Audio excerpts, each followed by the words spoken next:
వరుణుడు పిలిచెరా వరుణ వరదై పలకరా ఆకాశాన్ని ఇలా దించరా కురిసేవానగా మారని ఆతన తీర్చగా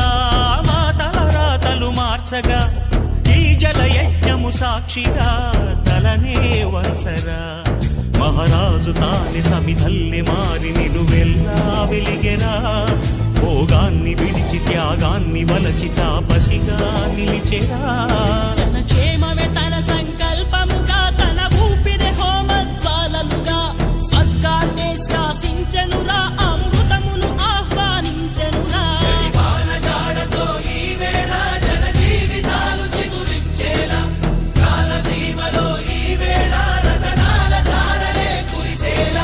కల్లు కల్లు మని సిరిము వల్లే చినుకే చేరగా జల్లు జల్లు మని పులకింతల్లో